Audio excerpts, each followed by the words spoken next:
Hey everyone, and welcome to another YouTube video. If it's your first time out here, my name is Jonas and I'm going to be an incoming freshman at Lynn University in Florida this fall. And after my previous video, which was on the Duolingo English test, which kind of blew up thanks to you people, I got to thinking on what my next YouTube video should be on. And then I realized that this year's admission cycle has started and a lot of you people will be applying for the fall 2022 admissions. So why not just make a video on everything you need to know and have in order to apply to a US university or college.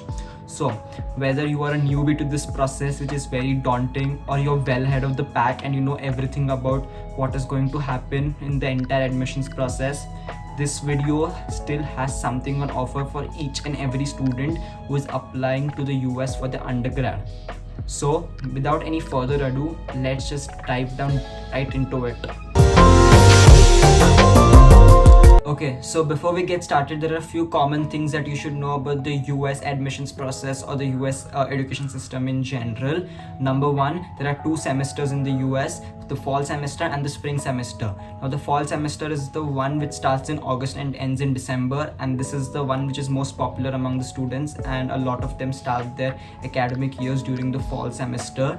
The spring semester starts in the month of January and ends in the month of May. Now this is not as popular as compared to the fall semester, but a few students do apply to the spring semester, and some even defer their admission from the fall semester to the spring semester to basically essentially take a gap of semester. Next is the cost of attending. If you don't know this already, the US higher education system is one of the most expensive in the world, and you can easily expect to pay $60,000 on average on both your tuition and your cost of living in the US, and it can even be higher in some states such as California and New York. But there are a lot of scholarships and financial aid opportunities available for international students. If you are someone who's looking for a scholarship right now, I will leave a link down in the description below for the Next Genius scholarship. The applications are live right now and they offer you a chance to win full and partial scholarships to US universities whom they have tied up with. Other than that, you can also apply to state universities, which are less expensive than private universities, with each US state having at least one state university. Some of the most popular state universities are Georgia State University or Michigan State University. You can check them out if you're looking for completing your undergrad on a budget in the US.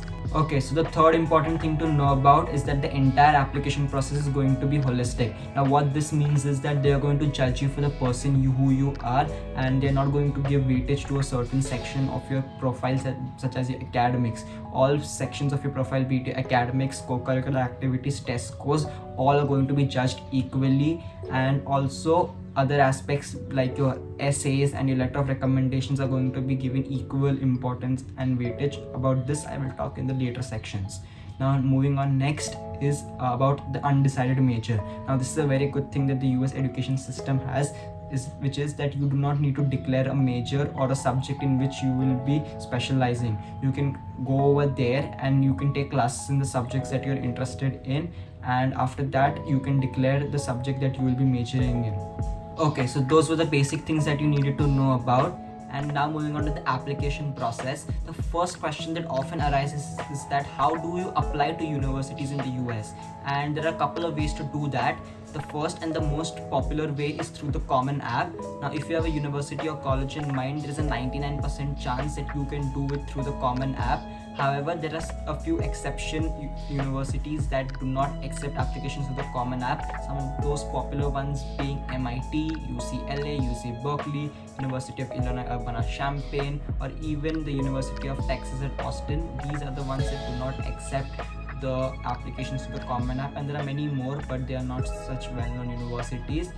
However, there is a majority of them that accept the applications to the Common App, and you can apply easily to them through this third-party portal. The second way to apply is through another portal known as Coalition, which is very similar to the Common App. However, there are not a lot of colleges that you can apply to through this portal known as Coalition, and most of the colleges that are listed on Coalition are also part of the Common App, so I just recommend using Common App instead of going with Coalition. Now, if you're applying to schools in the state of Texas, then you can apply through the Apply Texas portal. This is only used for applying to colleges within the state of Texas. And lastly, colleges that don't have their applications listed on any third-party portal, for them you will find their applications on their own college website. All you need to do is log into their college website, and under the admissions portal you will find the application form that you need to apply to that respective college or university.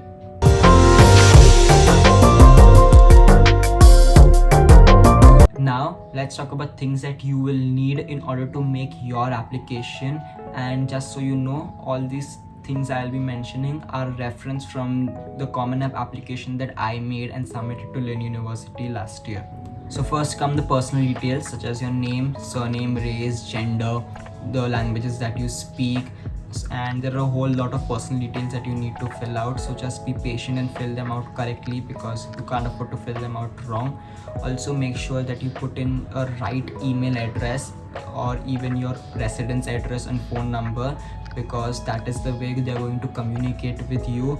And if you decide to enroll or admit, once you get admitted to the college, then they'll also send you some parcels to the address that you mentioned in the Common App. So make sure that you get this one right.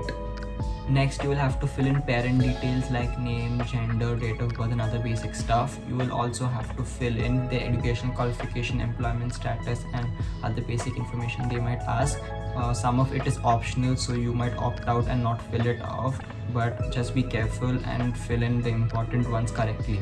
After this comes information regarding your education or academics. Here you will have to enter the details of all the high schools that you have attended so far, the subjects that you're currently studying in grade 12, the expected graduation date, expected graduation class size, or any other major academic awards that you might have won, such as Olympiads and other stuff related to academics is basically asked. Most of the stuff in this section is not optional, means it's mandatory and you have to fill it out. So just be careful, again put in the right information. Do not try to cheat or put in false information anywhere in the entire course of the application. So the next section will be related to standardized testing and whether you want to submit your SAT or ACT scores or not. Now a lot of people take the SATs or ACTs after their grade 10 board exams or after the grade 11 exams, and if you have not taken them until now, don't start preparing at the last moment, as this will distract your focus from other components of your application. Most of the colleges are test optional this year as well due to the COVID-19 pandemic, so you can just opt out for a test optional application and then you won't have to submit your test scores. After this, you will get the activities section where you can enter 10 activities that you might have done in your high school years in the order of your preference. Now this is very important, as this part of the application shows what kind of a person you are outside of the classroom, and here you can put in any activities, interests or any achievements that you might have outside the classroom in order of your preference. And it can be anything from sports to dance to music, debating, even Model United Nations. So you can literally put anything out here. This is basically just showing what are your interests outside of the classroom, and this is very important to the application. And if your co-curricular activities are something that are related to your major and you have some great achievements in it, it's only going to help your application further. Next comes the essay section, and you will have to write a total of 2 essays in total, and don't take these essays lightly or some random essay, as they can be the make it or break it factor in your entire application process. Now I can make an entire different video on writing essays. Let me know in the comments if you want one. But the basic purpose of these essays is adding a personal touch to your application. Now these admission counselors want to know you at a personal level as well, so through a personal life story or an incident, so that they will know what kind of a person you are and how will you fit into the college community. So that is the purpose that these essays serve, and you should keep that in mind while writing an essay. Also remember that you can only write an essay for 650 words, that's the word limit, and you can literally write it on any other topic that you want. There are a lot of topics to choose from. Just choose the topic that suits you best, or you can go with the last topic on which you can write an incident or a story or anything that you want to write an essay on. So the next essay that you will have to write is what I like to call as a why us essay. And unlike the Common App essay, which is going to be same for all the colleges that you apply to, this one will have to be different for all the colleges that you apply to, because the questions that each college asks is different. But the fundamental question in this why us essay is that why are you choosing to apply to our college or school or university, whatever you like to call it, and why should we be giving you an admit. So the main purpose that this essay exists altogether is because on average a person will apply to 6, 7 or even 10 schools, and all of them might not be of equal importance to him. Some might be higher on his priority list and he might give more time to them while making applications, but some might be safe schools because he knows that his profile is strong enough that he will get into them irrespective of whatever happens. So this essay will help the admissions committee evaluate your application and tell them how interested you are in their school and what are the chances of you accepting them if you give them an admit. And my recommendations on how to tackle this essay would be to research about the school that you are applying to very, very well, and put in the aspects in the essay that you think are going to help you grow as a person and that will help you grow in your career as well. And if you can find something and put something that is a rare thing about the university or the college and a lot of people don't know about it, then it is only going to show your demonstrated interest in the college and that you have done your research, and the admissions committee will definitely keep that in mind while evaluating your application. Next are those parts of your application that cannot come from you but have to come from a third party, and the first are your transcripts. Now you will require your transcripts of all your high school years from grade 9 to grade 11 and even your grade 12 if you are a gap year student who is applying.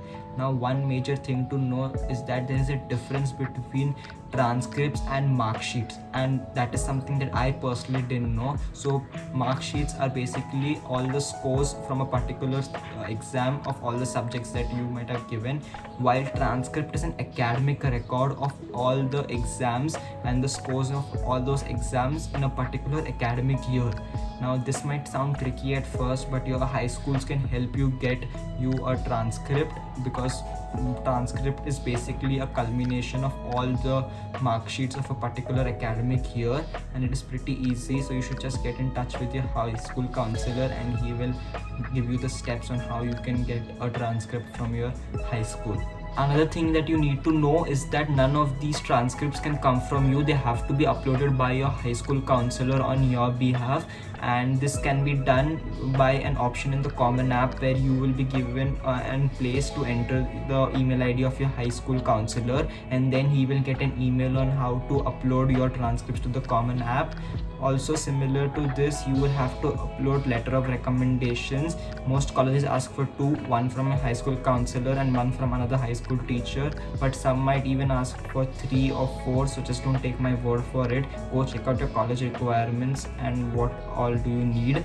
But again, these letter of recommendations have to be uploaded directly by the teacher or counselor concerned. You will again have to enter the email ID of your teacher who will be writing you the letter of recommendation, and then he or she will have to upload it directly because he will get a mail from the Common App and with the steps on how to do it. So you just can't do it by yourself. All you need to do is just be in constant contact with them, because it can be new for them, because teachers here in India are not very well acquainted with technology. But it's not very tough and the process is not as daunting as it sounds, and you can just do all of this in one day. But make sure you get started early on getting your letter of recommendations and submitting your transcripts. So that's all I got in this YouTube video. Remember that the entire application process can be very lengthy and tiring, and it can also be a little bit different depending upon what application portal you use. But remember that the framework for almost all these application portals is same, and all the things that I just mentioned will be required in order to make and submit your US application. I would personally recommend to use the Common App because it is a very student-friendly application portal, and a lot of colleges are already present out there, and also they have a very good support section, and there are a lot of YouTube videos explaining how to fill out the sections just in case if you get stuck or you need help. Other than that, if your college is not there on the Common App, then I would recommend you to directly go to the college admission portal and you can make your application out there. Also remember that these applications are very lengthy and take time to complete, so you do not need to complete them in one single sitting. You can always save whatever you have completed and then come back and complete the rest of it and submit it whenever you are ready with your entire application. Another important thing to keep in mind are deadlines. Deadlines are very important in the US application process. If you can't submit a particular aspect of your application like your test scores or a letter of recommendation on time, just make sure you email your admission counselor and tell them that you won't be able to submit that particular component before the deadline, and they will definitely understand and will give you an extension. But make sure you tell them that there is going to be a delay and just do not expect them to know it automatically. So yeah, that's all I got. As always, all the important resource links that I mentioned will be down in the description below, including the link to the Next Genius Scholarship. If you still got any other further questions, leave them down in the comments and I will try my best to answer them. Also, thank you so much for watching. Like the video if you gained any value from it. Subscribe to the channel for more such content. And again, thank you so much for watching and I will see you guys in the next one.